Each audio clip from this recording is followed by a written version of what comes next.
Briarwood Park, our beautiful Briarwood Park. Chad Bowles is not here, but things look a lot better here as a result of his efforts. My name is Jim Iyer, District 2 Council Member for the City of Brookhaven. Briarwood Park is in my district, and I wanted to take a minute to take the opportunity to welcome you all and also to introduce Lee. Lee May joins us tonight from Decatur, and I'm glad that he is here. Lee, as many of you know, was sort of put in a position that he wasn't expected to be in July of this year when he was elevated from president of the Board of Commissioners to the Interim CEO for DeKalb County. I think since then he has done some wonderful things. Lee was the youngest commissioner, youngest person to be elected to the Board of Commissioners in 2006, re-elected again in 2012. And he and his wife have two daughters and live here, of course, in DeKalb. But a couple quick things, and then I'll let Lee take over. I knew when I read within a week after he took office that he had moved from the secure compound on the top of the 330 building over to the old CEO's office in the Manuel Maloof building, that we were in for big things and we were in for good things. To get him out of that and back in with the people, back in with the Board of Commissioners, and back in to the what has truly been, as long as I've been in DeKalb, which is going on 30 years now, the center of the universe, and that's the Maloof Center there on Commerce Drive. To get him back in there, I think, is a wonderful thing. And with that, I'm going to turn the mic over to Lee and let him answer some questions. I will warn you, though, that what I found with Lee is that if you ask a question, be prepared, he will give you an answer. It may not be the answer that you want, but it will be the answer that he believes is the right answer. So trust him. He will tell you what he believes to be the truth, and I think you'll find it to be refreshing. Thank you.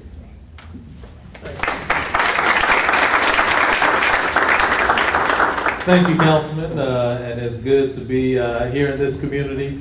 And thank you for that introduction. Again, I am Lee May, and one, I just want to say I'm glad to be here, and I'm glad to have these town hall meetings all across the county, and I'm glad to be in Brookhaven. So it's good to see the city council here. Can we take a vote now? Is this a quorum? Councilman Bates, again, it's good to see you as well. And so you all have the privilege of being the last town hall scheduled meeting that we have. We're going to add some more, but we don't have any of them scheduled. So this is town hall number, Betty, what number is this? 100, someone said. We've been all throughout the county, and it's been tiring, but I've been enjoying every moment of it. And I've been enjoying actually going to communities that I frankly just hadn't been to in an elected role in a position like this. I have been on the Board of Commissioners now for 7 years. And I've represented all of Lithonia, some of Stone Mountain, some of Decatur, and Ellenwood and Conley, really for the past 7 years. And so just really, you have your own commissioners up here, so there was really not a reason for me to come up here. But it's good to come up here and talk about what we're doing on the county level. But these meetings for me are just as informational for me as I hope that they are for you, because no one knows your community better than you. No one knows about the details and the nuances of your community better than you. And so I want to hear about some of those things directly. Some things I may have answers to. If I don't, I won't try and make it up, okay? I'll tell you I don't know, and we'll look into it, and we'll deal with it accordingly. I want to respect your time. It's always my goal to get us out by 8:30. And so I'm going to talk for the next 20 or so minutes about some of the things that I am working on, that we as a Board of Commissioners are working on as well. And I keep referring to myself as we commissioners, because I'm in a very unique position right now. And I'm in a position that I have the privilege of saying nobody in the history of DeKalb County since 1822 has been in the position that I am. I'm both a commissioner. Yes, I'm still a commissioner, but I'm also acting in the role of interim CEO during this period of time. And so this position is interim, which means temporary, which means we don't know exactly how much time that we have in this current position. But while we have this window of time, we're going to do as much good as we can and do as many things as we can dynamically to shift us in the right direction, where at the end of the day, that you all feel proud, that you feel confident in saying DeKalb County is my home, and you're going around the state bragging about who we are and what we do. Before I go a little further into what I'm going to talk about, I want to acknowledge a few people that are here today. We have a number of people from DeKalb County government that are here, and I'm going to acknowledge them. But I want to acknowledge our Clerk of Superior Court, Deborah DeBerry. She has been, many people don't know who their clerk is, but you ought to know our clerk. Trust me when I tell you, we have one of the best Clerk of Superior Courts in the nation. Okay, and she does a dynamic job. We never have to worry about the information that she's bringing us, whether it's true, whether it's relevant, whether it's factual. We know that she's been a good steward over your money, all of our money. So thank you, Deborah. And she's been kind of she's kind of come on this road show with us. She's been at just about every of the town hall. So thank you so much for your friendship as well. We have just a number of people here as well. We have our chief of police that just walked in. I call him a superstar.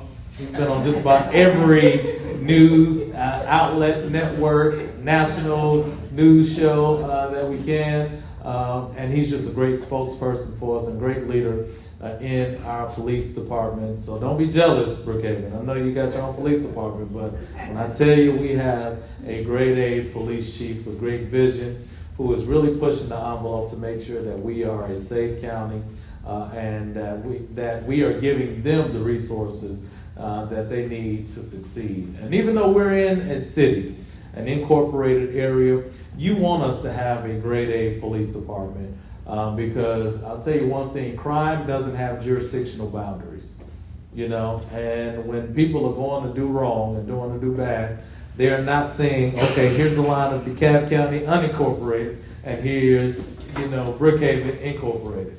They're going to go where they feel like it to do the bad that they're going to do.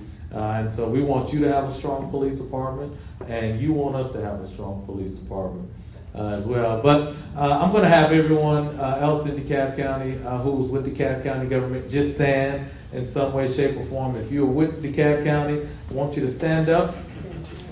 All right, everyone stand up.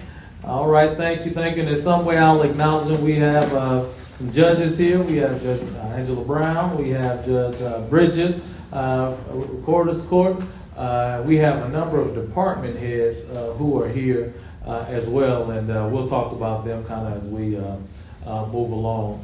So as you can imagine, this is a big transition, not only for DeKalb County, but for me personally. Life has not been the same over the past 7 or so weeks. And in this role, again, that no one has ever been here before, I don't really have a roadmap to follow in order to navigate us through these things. But there are issues that we are concerned about each and every day that we know add value to our quality of life, that we have to invest in, that we have to make sure that they are as efficiently run, and that we are being wise stewards of your dollars, and that we are investing. Come on, Sherry, come sit down. It's the Sherry Boston, you all, our Solicitor General, Sherry Boston. She's doing a great job in her office. She handles all the misdemeanors through her office, and is doing a great job in her role as the Solicitor General for our county. But in terms of the issues that we're focusing on, it is public safety. Number one, you'll hear us talk all the time on the elected side that public safety is priority number one. And it has been my goal and my desire to make sure that public safety not only is spoken as our number one priority, but it's also invested into as our number one priority. I've been quoting the scripture. I'm a man of faith. I'm a preacher's kid. They call us PKs. And actually, I have my Master's of Divinity from Emory University, from the Campbell School of Theology. So I, in some way, followed my dad's footsteps. But I've been quoting the scripture. It's in the book of Matthew that says, where your treasure is, your heart will be there also. And basically says is, if you say that this is your priority, you ought to fund it this in the manner that says that this is your priority. Or in layman's term, your mouth should match your money. And so we realize that over time we have had some tremendous issues in public safety, not just with police, but in fire and rescue, which directly affects you all as well. And what we found is that we've had this gaping back door. The back door, I call it, are people leaving our county government. People that are in police and in fire and rescue, that they've been leaving county government, and they've been leaving at such a pace that we have not been able to keep up with that in terms of bringing people in the front door. The front door would be hiring new personnel, training new personnel, and equipping them to do their job. So although we're bringing people in through the front door, that back door is so wide open that we've not been able to keep pace with that. And so we have to figure out some things to keep our men and women in public safety, in police and fire and rescue. And that's my focus when I talk about public safety. It's not just that. It's beyond that. It's our sheriff's office. It's our solicitor's office. It's our district attorney's office. It's our marshal's office. But those two areas are the areas that we've been having our most pressing need and are under our direct control as a county. And so we've been doing things to close that back door, to change employee morale. When new jurisdictions stand up their police force, we are at risk of losing some of our sworn personnel and police to new jurisdictions. It happened with Dunwoody. It's happened somewhat with Brookhaven. It's happened with other communities as well, who can, number one, pay more aggressively, two, give them more aggressive benefits, things like take-home police cars. Y'all offer your police officers take-home police cars. Our men and women see that, and they're jealous, rightfully so. They would like to have that same kind of benefit because it just helps them in their bottom line in terms of the expenditures that they have to pay out. But then, frankly, they haven't received any kind of pay increase. And when I say they, I'm talking about fire and rescue and police. But I may go back and forth in terms of some of their needs. But they fire and rescue or police have not received any kind of adjustments in their compensation in over 6 years. And so, but they have experienced increases in their pension benefits, increases in their health benefits, and in that same period of time, they have received decreases in their pay through furloughs or not giving them their paid holidays that they have been accustomed to receiving over time. And so they've taken hits over the years, and so that has caused them to have some employees, some morale issues. Councilwoman, how you doing? Oh, we really can take a vote now, can't we? We really can. But it's an advertised meeting, so we're doing some tangible things, and so for fire and rescue, we're aggressively hiring new personnel to come in and go through our academies.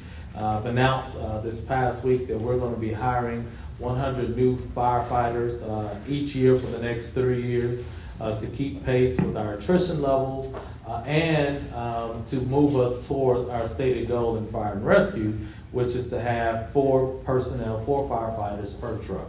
That has been their stated goal, but because of the attrition levels, they have fallen behind, further and further behind in that stated goal. And so by hiring 100 new firefighters each year for the next 3 years, we will get to realizing that objective. And so we're doing some things in terms of their compensation to kind of close that back door. In December, we're giving all sworn personnel a 3% bonus, a one-time bonus. So that'll be a good Christmas gift for them.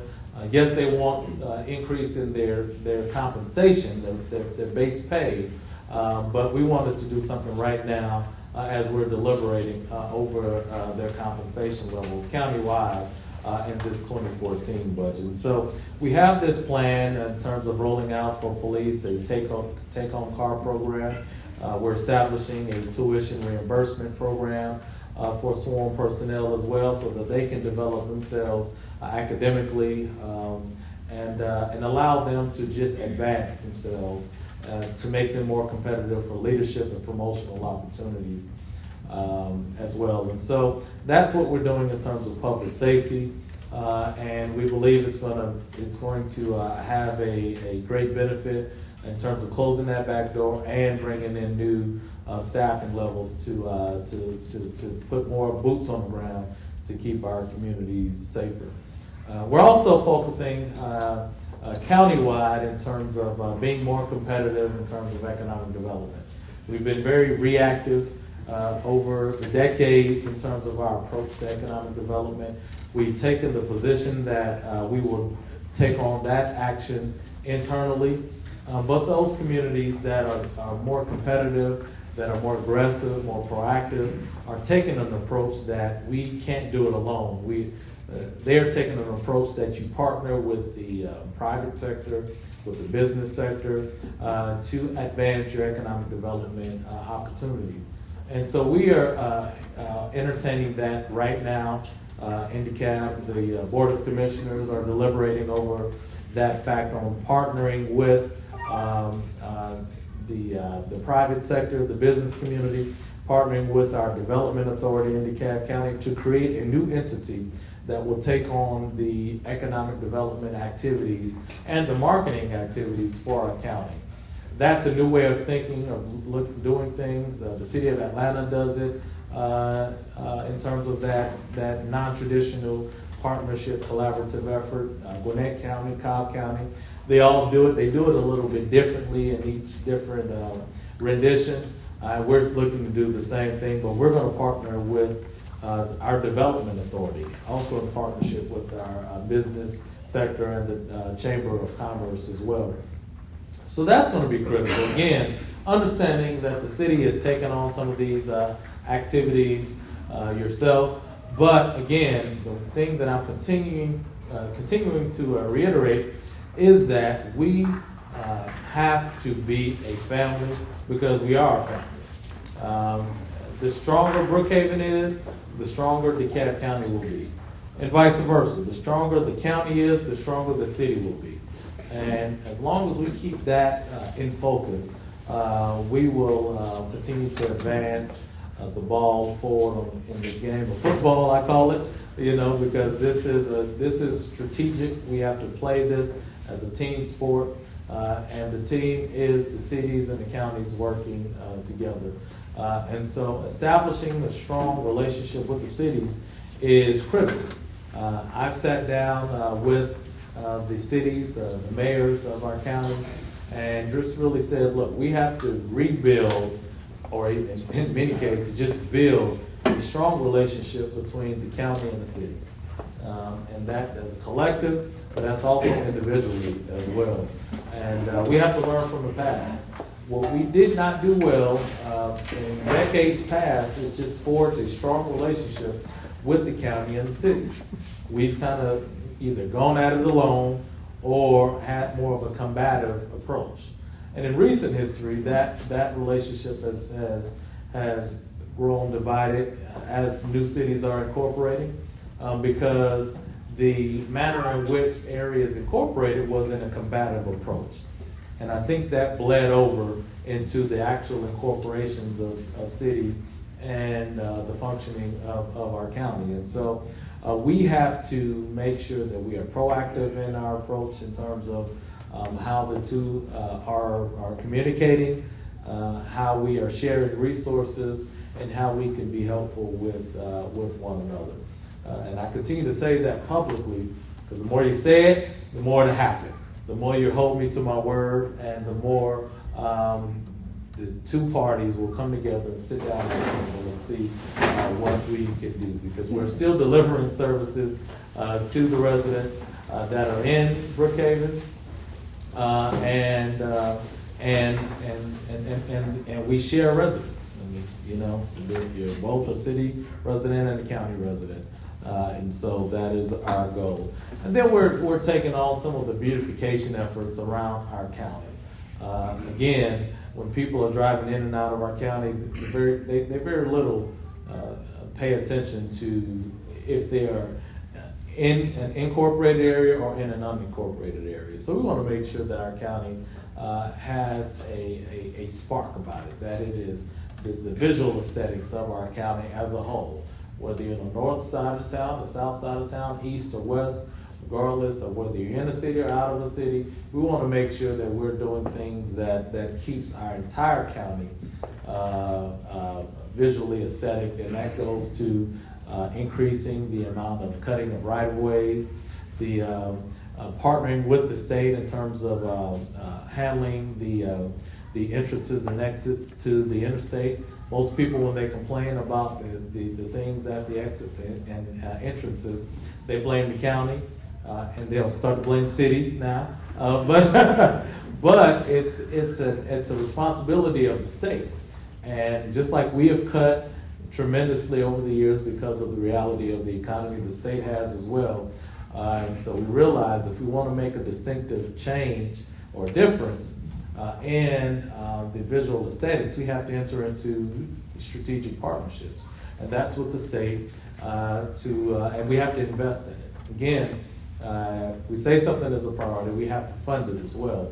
And so in terms of the beautification efforts, entering into relationship with the state, that we can help enhance their efforts. So if they cut the grass 2 times a year, we want to invest in it that we can increase the number of cutting of the right-of-way where they are responsible, whether it's a state road or whether it's a intersection, interchange right off the interstate as well. And so the other thing that we are doing big time is making sure that we are developing an annual budget that is sensitive to your needs, that includes the priorities of our county and of our elected members and of the citizens of our county. Again, being in this role as an interim, in an interim position is temporary. But the weakness in this is we don't know how long it will be. I don't know how little or how much time I'll have in this role. But we do understand that the 2014 budget, in some way, shape, or form, will have Lee May's fingerprint on it in this office of CEO. And it will have the fingerprint of the Board of Commissioners on the front end in the establishing of this budget. And so it's critical that we include in our budget priorities that we have and that you have as well. And making sure that our budget is lean, and making sure that we are efficient in the delivery of those services, that we're being wise steward over your dollars as well. And so right now we are in the midst of creating the budget. Now by law, I have by December the 15th to transmit my proposed budget to the Board of Commissioners. And they'll have from December the 15th until the end of February to pass the law. So traditionally, the Board of Commissioners will pass the budget the fourth Tuesday in February, which is their last official Board of Commissioners meeting. And we're taking a different approach in terms of the creation of the budget this year. One of the things that I've had a privilege of doing is chairing the Finance, Audit, and Budget Committee for the Board of Commissioners for the past 4 years. And we've complained about how the budget has been. We've thrown darts at the budget, and so all the darts that I've thrown at the budget now, I got to fix it. You know, all these bright ideas that I had as a commissioner, now we have to implement it. We have to figure out a way to implement the things that we've been saying. One of the things that we harped on the board is to approve a budget that not only looks at this year or the fiscal year that we're deliberating over, but also looking at the budget in a 3-year window, at least a 3 to 5 year window, because traditionally, and this goes back probably as long as there's been a DeKalb County, we just do enough just to get through this budgetary year. From hell or high water, we just want to get through this year. We'll deal with next year when it comes. And that is just not a good way of budgeting. It's, if you ran a business, you wouldn't run your business that way, nor should we deal with our budget that same way. And so we want to be able to deal with our budget in a 3 to 5 year window. So when our clerk of Superior Court comes to me and says, I have a $3 million case management system that I have to implement, and she does. Now I'm saying that because she's let me know over and over and over again. We don't have necessarily $3 million to just spend in her court, because your budget is teetered around with $6 million, about $6 million each year. And so to add $3 million onto that $6 million in 1 year is untenable, you know. But if we know that she has a case management system that she has to implement, and we may not be able to do it this year, we can begin to strategically put money into her budget over a period of time that we know that we can have the money available to implement that program. We know that, you know, and the reason why we increased the police and fire, the hiring of new police and firefighters over a 3 year window, because we couldn't fill that void in a 1 year moment. You know, we have 783 authorized firefighter positions, but we only have about 600 of those positions filled. So that's an 183 position gap that we have from authorized to filled. I would love to just say in 2014 we're going to hire 183. Well, we have to do more than 183 because we got this back door, right? I would love to say we can just close that gap in 1 year, but we just don't have the money available for that. So we have to do it in a 3 year window to accommodate that. And so we want a budget. We want the board, and I want to be able to look at a budget that says, okay, this is our budget for 2014. This is what it will look like in 15 and 16 and beyond. So that will allow us to invest in people, in technology and equipment, and be able to think proactively and be forward thinking with that. And we want to make sure that also that when revenues are generated in one fund, they are spent in that fund, and they're not being used back and forth. And we want to make sure that money is being spent in the areas that you expect them to be spent. And we've had some issues with that over the years. Now, the fixes that we are proposing to do, because things have been kind of off kilter for so long, we can't fix them all overnight. But what we want to do is be very transparent that this is what we're doing, and this is how long it's going to take us to get ultimately where we want to be. So with that, I just wanted you to know some of the very, very high level things that we're doing. There are 1,000 things each day that we have to address. We're putting out fires, but we're trying to, from a management standpoint, make sure that we're adequately managing our resources and our assets, that we are being wise stewards with your dollars. And so there's a ton of things that I just can't get to because there's so much, but over time, I'm sure over the course of this evening, we will discuss some of the things that you may be thinking about as well. So again, being a good steward over your time, I want to stop with my presentation and just open up the floor for any questions and comments that you may have, and just any helpful tips and helping me be a good leader in my role as interim CEO. So this is Betty Davis. Kind of like that, but she's going to be passing around the microphone. Don't be bad. Come on, Ronnie. I'll step up. So at 7:35, we got an hour, and I will sit here and look uncomfortably at you until you ask questions. So, Ronnie. I'm Ronnie Mayor. Y'all know who I am. Unofficial mayor of Brookhaven, but unofficial. He's not going to like to hear you say that much longer. He already knows. I want to thank you for showing up with everybody here. We're part of y'all. Y'all are part of us. We had a little function a few weeks ago at the fire station. You were there. That meant the world to the firefighters and to our neighborhood of Asher Park, Drew Valley, Brookhaven Field, just the whole area there. I want to thank you for that. You know, you've already changed, you know, Mr. Howard already hit it, you know, from the golden other office. Used to be everybody was in one hallway. If you had a problem, you go talk to somebody. And then when our other CEO just, you know, he moved everything, it sort of threw it out of whack. I've got a couple of issues. One of the issues with the 911 system, it needs to be improved. I don't know if we need to hire more people.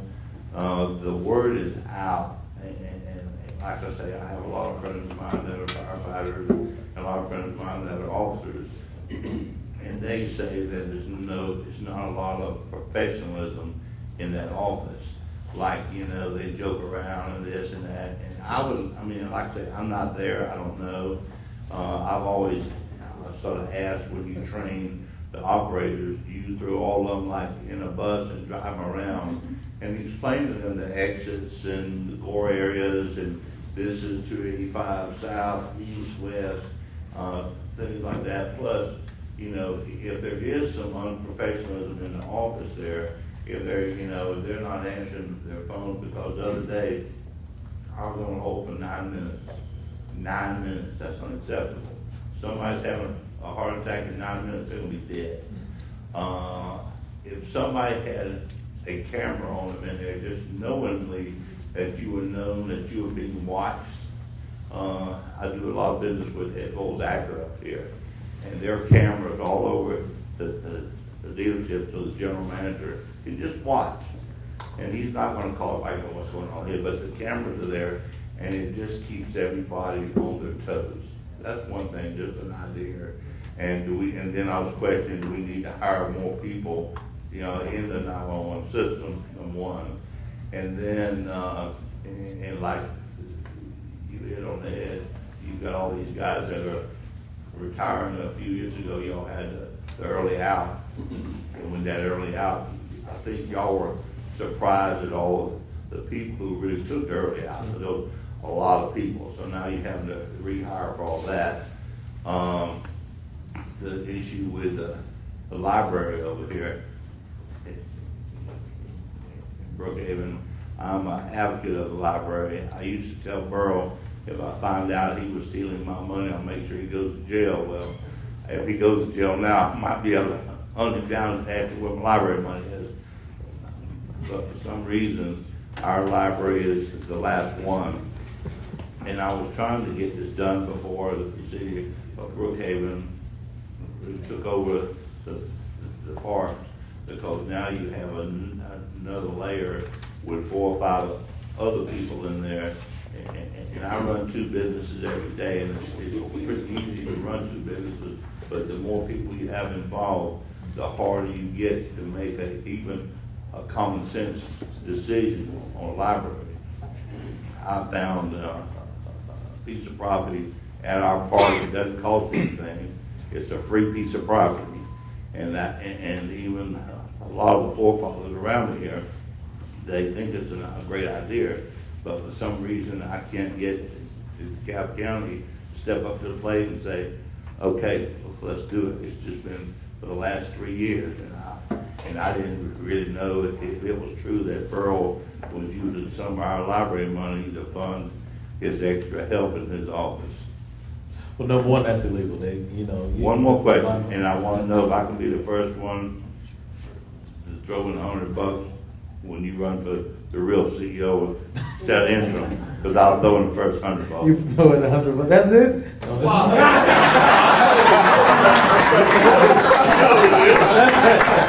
No, I'm just messing with you. No, I know. No, I know. I'm just kidding. I miss Ronnie all the time. Ronnie's a friend. So you said a lot, but let me say on the 911 positions, I know we are hiring.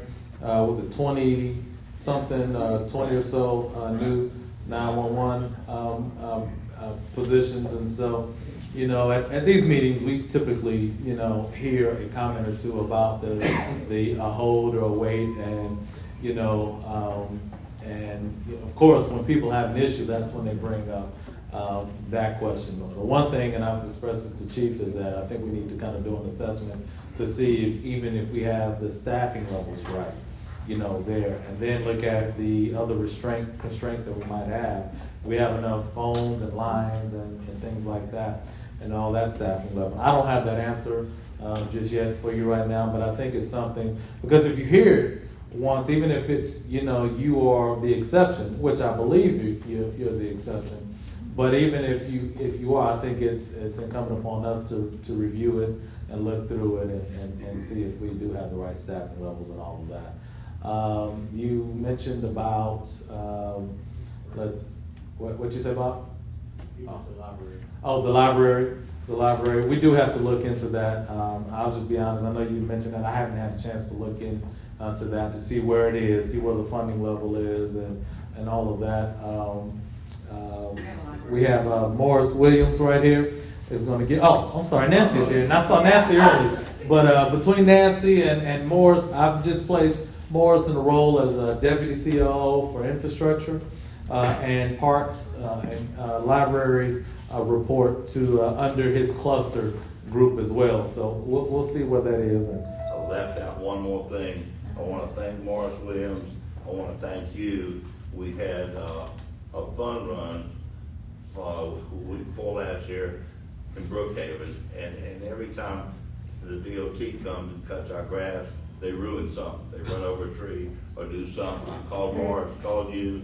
Within 3 days' time, the sanitation department of DeKalb has a mowing division. The guy's name, first name Curtis. Derek, and he worked for Curtis. And he came out, and I'm gonna tell you, it was immaculate. So the morning of that fun run, everybody who lives wherever ran through DeKalb County all the way down Peachtree Road, and it was gorgeous. It looked great. It was perfect. And I wanted to Thank you, Morris. y'all for it. Thank you for making me look good, Morris. Just trying to get a check. Have a job tomorrow, Morris. All right, so Ronnie warmed everybody up. We all ready now? We all ready? Okay. Okay, we have one right here, and then we'll come back. My name's Zoe Reichman. We've talked before. I live in DeKalb County. My property butts up next to Margaret Harris School for the disabled kids. So I'm really concerned about those cell towers. Went to a wonderful meeting last night. I was on the Board of Commissioners and Carla Drenner. Now, you were kind enough to give me this and the letter that you guys all signed. I really do appreciate that.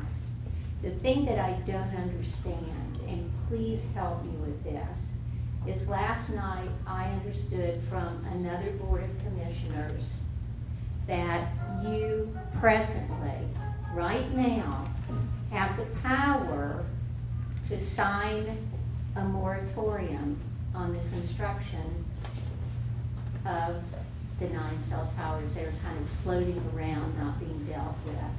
So I don't want to be adversarial. It's important to us to understand. We've been chasing this stuff around on who's who and who we call for 4 years.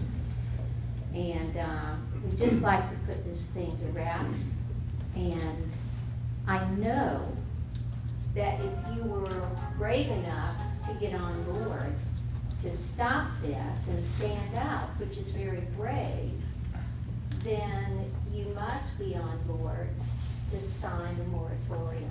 And if you can't, I got incorrect information last night, and I need it clarified, because this is important.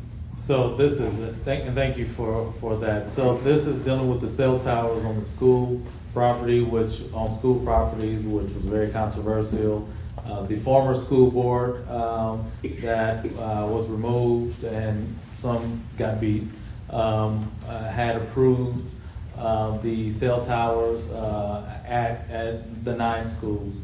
As a commissioner, we all signed a letter because there were some questions whether that the cell tower companies felt like they didn't have to go through the zoning process in order to get their cell towers. Now, all other property, private property in our county has to go through the zoning process to get a special land use permit for cell towers. And so the letter that we signed stated that we should have, that cell phone companies should have to go through that process. So now I'm in this role right here. And the commissioners have been very clear to me that they would like the cell phone tower companies to go through the zoning process, which means that you all have an opportunity to speak your voice. It goes through the zoning process, and ultimately the community council, the planning commission, and then ultimately the board of commissioners will get an opportunity to vote on whether they would want these cell towers at these applications that are moved forward. And so what I've done is wrote a letter to our planning department just clarifying that any cell phone tower application must go through the zoning process.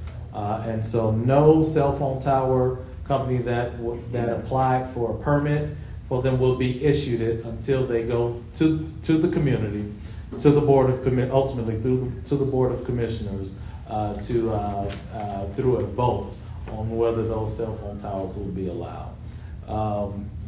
Can I put a moratorium on that all through? I'm assuming, Lee, and I haven't talked to our attorney about a moratorium on that. My assumption is I probably could, and we'll get sued.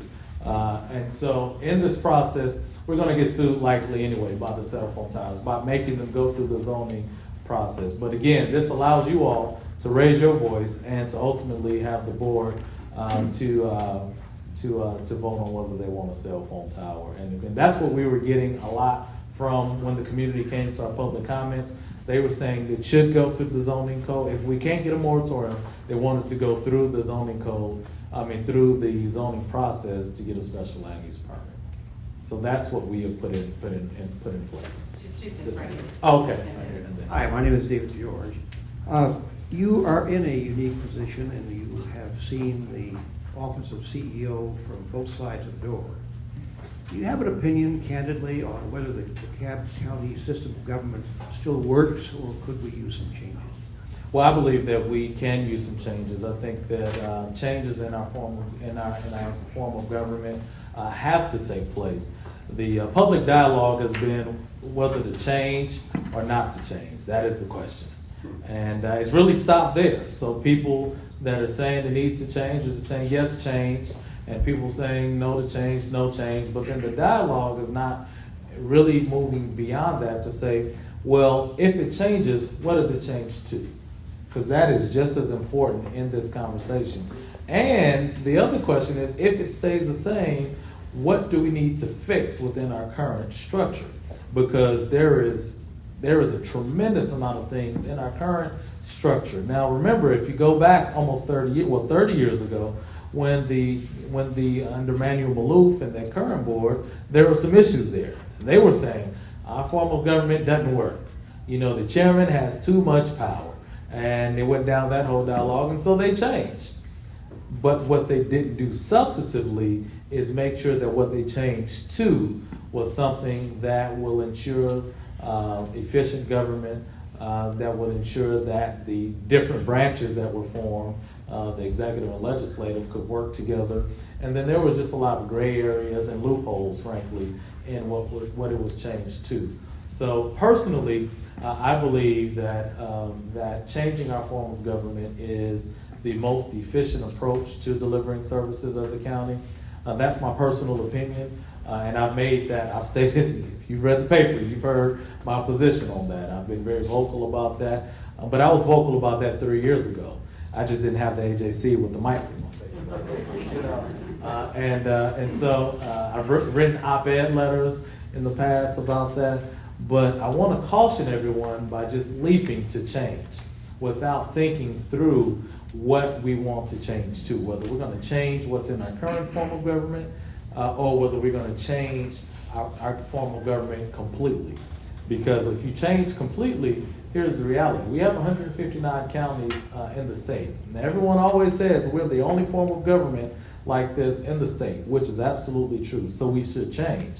But what they don't tell you is that there are a ton of different versions of county manager form or chairman form of government in our state. Fulton County is different from Rockdale County, which is different from Cobb County, which is different from Gwinnett County. I'm giving you 4 different counties, all 4 different versions of this form of government that we are calling ourselves wanting to move to. So we have to have a substantive conversation of what that looks like, and I'm concerned about us rushing immediately to it. You know, because in January, the legislature is going to convene, and they're going to make a decision. And my concern is that the General Assembly, who are state legislators, they're state senators and state representatives, who don't have a clue what we do as a county. Now, they'll tell you they do, you know, but they don't. And so if we don't have a real important dialogue about what the changes are going to and what the changes are needed, and have that real substantive conversation, even if we change, we could be headed for failure. So we have to be careful about the approach and the process as well. But I'm on board with, I think it's appropriate to change our form of government. I think it's the more efficient way of doing it, but we have to be very deliberate about what that looks like. Hi, Mr. May. My name is Melissa Chevalier, and I live over in the Pine Hills neighborhood. And my question is about the Peachtree DeKalb Airport. Okay. I recently read that a commercial airline is going in and out of the airport to such destinations as Destin. I believe one's in Tennessee, maybe one's in Alabama. And I want to know if that's true. And I want to know if that's the case, what's next for commercial airlines in and out. And specifically, I want to know what that's going to do to the noise level. In the 8 years that I've lived here, the noise level has increased because the size of the jets has increased. So I want to know specifically who governs the noise level and commercial airlines coming in and out of Peachtree DeKalb Airport. Okay, the noise level is governed by the FAA, and they do the monitoring and all of that. Now, the commercial airline that you're speaking of is a charter airline that, the best of my ability, now this was all etched in stone before I transitioned, so I'm catching up on in terms of where we are and all of this. And to my best recollection, and Morris help me or somebody. Oh, there we go. Come on. There we go. I'm going to stop right now. I don't need a microphone. My voice carries in the room. What you're speaking of is a charter service. It is an airline that owns the company, but what they do is they sell the actual charter service to their subsidiary, which is a charter service, which we do have. It is a 135 certificate. It is not necessarily considered your normal air carrier service because it's only can seat 9 people. They can only fly to PDK 4 times a week. So it's not really what they advertise it as. Yes, you can go online and buy a ticket, but you can only put 9 on there. They can only come to PDK 4 times a week. 4 times a week, so that's not a day. That's not 4 times a week. 4 times a week. Right, but won't that open the door for more No. commercial airlines? No, How because Hartsville is a certificated 139 airport. We are a general aviation reliever airport, so there are 2 totally different things that you have to go through to get those certificates. You have to have TSA, you have to have baggage and luggage claims, you have to have parking, all of that kind of stuff that you have at Hartsville that we do not have. So no, it doesn't open up the door because this is a businessman's idea, and it has happened before, but they always fail. And that's what we see in this particular case too, that how can they stay alive selling you a seat for $99 going to Destin, Memphis, Jacksonville, Hilton. They're just kind of vacation spots which cannot stay in the same economy that we have today of surviving the long haul of doing so, because they can only do, and this is FAA requirements, that they can only do 4 flights a week. Lastly, what are the hours for airline traffic? Are there a certain morning hour and evening hour that planes cannot go in and out? Well, the airport is is governed by the U.S. Department of Transportation, just like 285 is. This is the best example I can explain to folks, is that you can get in your car and go on 285, just like planes can come into PDK. We're open 24 hours a day. Now, we do have a voluntary curfew period from 11 at night to 6 in the morning that we will contact you if you come into PDK during those time frames and ask that you do not come into PDK. It is voluntary. Our bark is loud with no teeth. But that's all after the 1990 Noise Control Act, where you could have, some people say, well, some airports do have restrictions. But yes, they set those rules prior to the 1990 Noise Control Act. So if we had done so prior to, then we could have restrictions. But If we'd done that in 1990. in 1990, here we are in 20. Okay, when I was a freshman in high school. Bob? I think it's also, for some folks, Mario knows about it. Mike Van Wee, the airport director, the folks from Open DeKalb, and the county have hired some folks from Emory University. We're in the middle of an 18-month sound and pollution study at the airport, to the tune of about, I think it's $600,000 Yes. or something like that, that the airport is paying for. Independent study, and once Open DeKalb gets that information, since it's a joint venture between the county and the airport, Open DeKalb, which is one of the PDK Watch, one of the neighborhood groups, will have full access. That it's Susan Wellham sits on with Mike and I and Mario working on that with the folks from Emory. So you'll have access to all the sound and pollution numbers that are coming out of the newer jets that are flying out of PDK. When does that come out? That's We've a got year. about a year to go. We're About about a 4 year months ago, behind. so it takes a year to do the air quality assessment. And PDK is one of those areas that I'm learning, okay? Just because I just frankly hadn't had to live with it, so. Yes. Hello, Mr. Mayor. My name is Fred Bennett. I live at 1928 Silverstone Drive, and I have a voice to make about the cell phone towers also. Welcome to your position. This is the first time I've been in public, and it's pretty exciting to see all this at work. So I generally just keep a low profile. I moved from Fulton County with my wife to a home that has been in her family since 1961. The whole vision was formed. And we moved to DeKalb County because we felt it was a great future. Since the cell phone tower issue has come up, I'm within a quarter of a mile. It's literally right across from my house. What I'd really like to speak to more than anything, because there are many different sides on that, and I understand as a public official that's very complicated, and there's lots at work. This is a human face. I'm a family of ministers, several in mine, so I can relate to your side. There's a lot of pain, a lot of suffering that have been going on over this. There are people here that have dedicated their last 4 years of their life to this. And what I would like to appeal to everybody that's just listening is I believe in us all being one community and everybody supporting each other. And I'm very sympathetic to the PDK because there's a person in pain. I'd just love for everybody to put themselves in our position, and regardless of the reason, if somebody was putting a 200-foot cell phone tower in your backyard when you moved into a neighborhood, to have a neighborhood, to have a community. I'll conclude by saying I've seen the most amazing things in our small community in so many ways as God has worked through us all. This issue has united our community. There was an incredible outcry for the last election, and many people would tell you that a lot of people aren't with us today because of that outcry.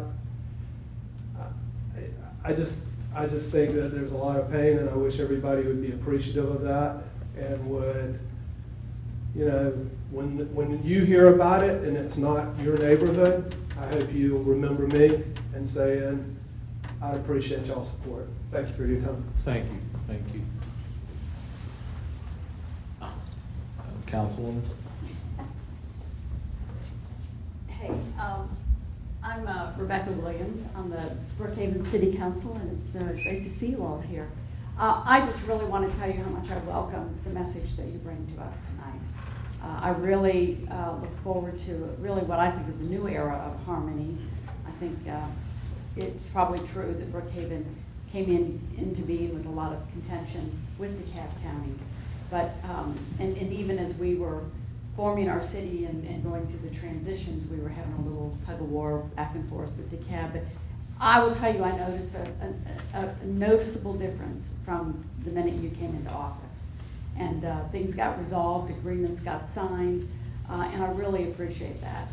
And I just want to tell you that we're going to continue to need the dialogue and the open doors. I know we've had a few bumps in the road with the 911 system, but I think the chief's office has been open to our chief. I know he's been extremely helpful. The fire guys are, great. The parks people, we just have taken over the parks 2 weeks ago, and just finding the keys and finding the light switches is, your folks have helped us, and it's a kind of a daunting task, and there's still a lot more to do. But I look forward to us working on a lot of joint projects. We've got some big plans and big ideas about bringing really prosperity to all of our citizens here, particularly on Beaufort Highway, and see some great opportunities. And I think that's some area of some great partnerships with DeKalb, because it is true. If we prosper, you prosper. DeKalb prospers, we prosper, because we are all one family. So welcome and thank you for your message. Thank you, Rebecca. And let me also say this, I kind of look at, I give a lot of, my wife is a mental health therapist, she's a marriage counselor, so I give a lot of marriage kind of, messages. And I kind of look at, DeKalb and Brookhaven as kind of being newlyweds. If you can remember if you've ever been married, when you first got married, my wife and I, when we first got married, we lived in a one-bedroom apartment. And it was tough. Because even though we dated in college and we had been knowing each other for 8 years prior, sharing space was difficult. And we argued, just me remembering, I need to call my wife if I'm going to be out late, just kind of those things. So it was growing pains. And I share that to say that in the midst of all this, there will be some growing pains. There will be some times when we don't agree. There will be times when we might fight, but we have to keep talking. And that's the message my wife always said. You can be mad, but we're going to talk. We're not going to go to bed mad, although, that's what.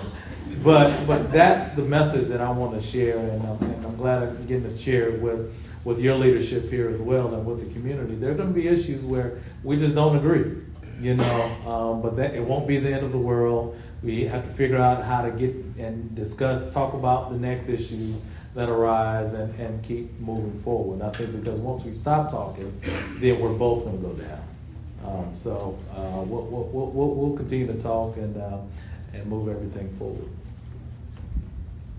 My name is Richard Marion. I reside at 2073 Castaway Lane in unincorporated DeKalb County in the Briar Lake Elementary School District. I'm also a board member of the BriarLakeTower.org.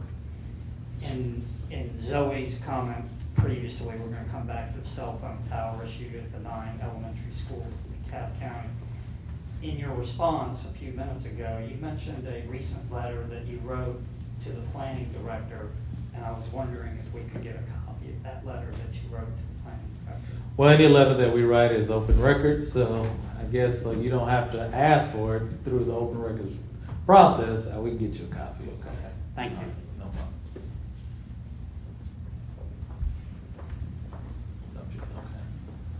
Then Betty, once you're done, we'll bring it up to you.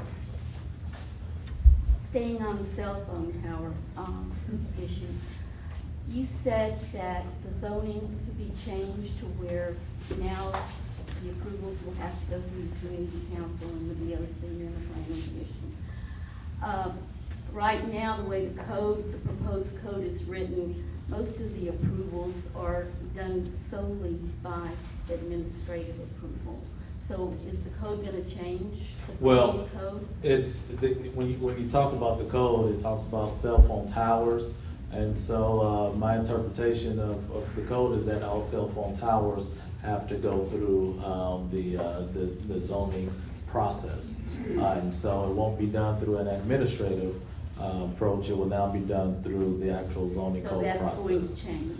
For cell phone towers. Yes. Right, that's what I was talking about. Yes. this subject. Thank you. Right here. Hey, all right. Thanks, Bates Madison on Brookhaven City Council. I want to reiterate what Rebecca was saying. Thanks for coming here.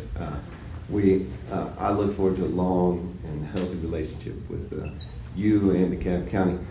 And in that regard, you know, one of the things that I have a passion for is trying to address some of the school issues that we have in DeKalb County. You know, as the residents of DeKalb County, the largest line item on the tax bill is the school bill. It has a tremendous economic impact on our county, on our cities. And you as a county don't have direct influence over the school board, and as a city, we don't have our own school system. And so, you know, I know that we don't have the direct ability to affect change, but I think together, work as a city and as a county, working with the DeKalb County School Board, I think together we can find ways where we can help each other. And I think that, you know, as the leader of DeKalb County now, do you have any ideas of how we can sort of work together on strategies that can improve the schools? Well, it really starts with us talking. I mean, you know, I think where we didn't do a good job with the previous board and the Board of Commissioners is just proactively sitting down and having conversations. In my 7-year tenure on the Board of Commissioners, we had exactly one joint meeting between the Board of Commissioners and the Board of Education. And that says a lot.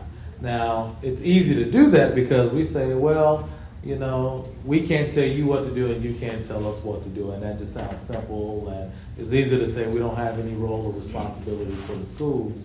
But there are certain things that we do and that they do that affects each other. For example, I give this example all the time.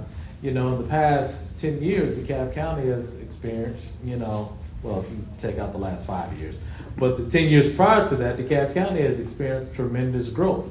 New subdivisions being built, and what comes with subdivision? People. What comes with people? Kids. Where do the kids go? Into the schools. And so you have a situation where DeKalb County have one hand, you know, the left hand not talking to the right hand. So the left hand is approving subdivisions and is not talking to the right hand, the schools that the kids are going to fill up. And so we just didn't have that substantive conversation. We could learn over the past 30 years from our mistakes. If we were smart, we would have built every school next to a library, next to a park, next to a rec center, and shoot, next to a church, you know, just if we were strategic enough to just have some synergy in you know, cohabitation or facilitation of uses in an area. And I think we can learn from that. We tried to get the school board at the time to approve a memorandum of understanding to share facilities. So of course we don't have rec centers all around the county, but we got schools all around the county. So we said we wanted to be able to use those facilities for recreational uses when they're not in school. And we never got that memorandum signed because at some point we just stopped talking. And I'm not casting blame. We're the blame to that as a point, because it takes two people to stop talking, and I think we both just shut down. So I think that's an opportunity for us to sit down. I talked to the chairman of the school board, Melvin Johnson, and I've talked to the school superintendent, Mike Thurman, as well, about us having that joint meeting. So hopefully you'll see soon, once we can, get a schedule, get a joint date, that we can sit down, because we'll be meeting, and hopefully it'll be a quorum on both sides. It'll be a public meeting for that conversation to occur, because we need them to get off probation. Because all these plans we had in terms of economic development doesn't matter if businesses don't want to come to our community because of the schools, and because they feel like, there are some issues there. So we have to be, and the more we talk, the more we can figure out, things that we can do to build more of a community around our school system.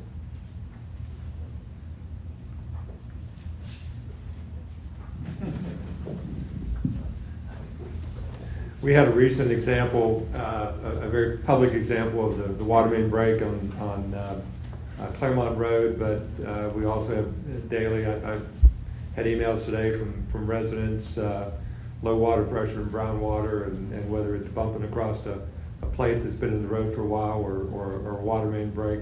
Can you talk a little bit about the improvements that are on the horizon for DeKalb County and the infrastructure, the things that we don't see but that affect us every day?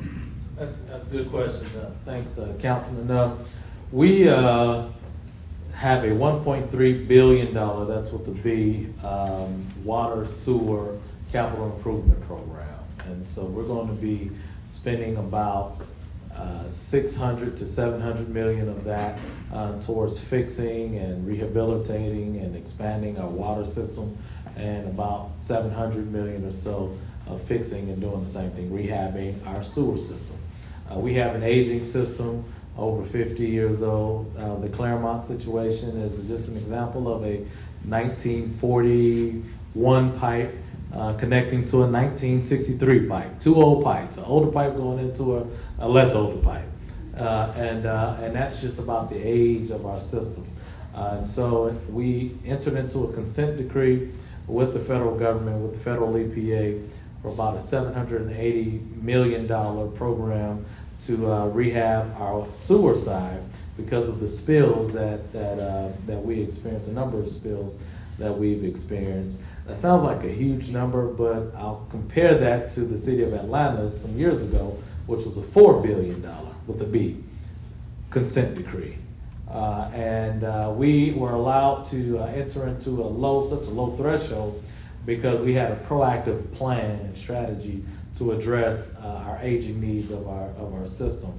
And so you're going to continue to see work over the next, the consent decree is over a 7 to 8 year period, and but our capital improvement program is over a 5-year period of time. That will address just the things that you're talking about, replacing old pipes, rehabbing, cleaning. That's a big part of the program, cleaning our pipes, and TVing them, videotaping them, make sure that there's not these stress fractures that put at risk our system, where situations like what happened, and that again was on the water side, but our system, whether it's on the water or the sewer side, we're expanding our treatment plant, our water sewer treatment plant. We're upgrading it and expanding. It's going to look like a brand new facility that is going to be the building construction aspect of it is going to be $250 million on its own, which lets you know that we have to meet the needs with the expanding growth of our county over the decades. Oh, right. One small comment to that. This is on tape though, right? We gotta get you on. I just wanted to give a kudos to Mario, Mike Van Lee. The airport, this is the friendliest it's been in years. And because I'm a neighborhood soldier, and I remember years ago, you would have to call Leanna and say, look, you made something on the sign out here just to touche us. And my office is right next to the airport, and I have to say that anytime there's a problem with anything, those guys are so airport friendly now, and you don't have to yell or argue and do anything. You just call over there, and it happens. So I just wanted to thank y'all guys for being airport friendly, and hopefully with our new regime here, I'm going to try to get you a precinct over there with some police officers with guns, and we're gonna have some real security over there, because I know there's some federal dollars out there that one of y'all can help us find, and I would love to, my office is right next door, and even though it's safe, God forbid if somebody was crazy and you had a hot wire plane. I can hot wire a car, but not a plane when I can't fly one. But there's not a police officer over there with guns, and we'd like to open up a precinct somehow, either city of Brookhaven or either DeKalb County precinct in there somewhere, just to have 6 or 8 officers on the property at all times, because you never know when somebody's gonna go crazy. And I thank you again for being here with us in Brookhaven. Thank you, Ron. I can't take credit for PDK like that, but I will say, I'm supposed to take credit, right? That's what we do. We take credit for stuff that we don't have anything to do with. But I will say that in my 7 years, I've seen a distinct change in the outcry and the concerns about the operations over there, because when there's an issue, they show up at our meeting, you know, and are very loud, and that is dampened down over the years, and I credit that with the leadership over there, so thank you all. Any additional questions? We might get out of here early. That has not happened. In all of our meetings, they'll go over, and I try and cut us off at 8:30, but, you know. Just want to repeat, you're in a friendly crowd. We're in a friendly crowd, but thank you. Well, let me say this. Thank you all so much for coming out.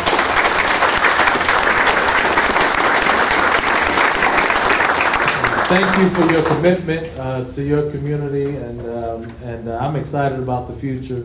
Again, we are working to do some dynamic things in a short period of time, and our goal at the end of the day is to make you proud to call DeKalb County home. That is it. There's a lot of things that are behind the scenes that'll make you feel that way.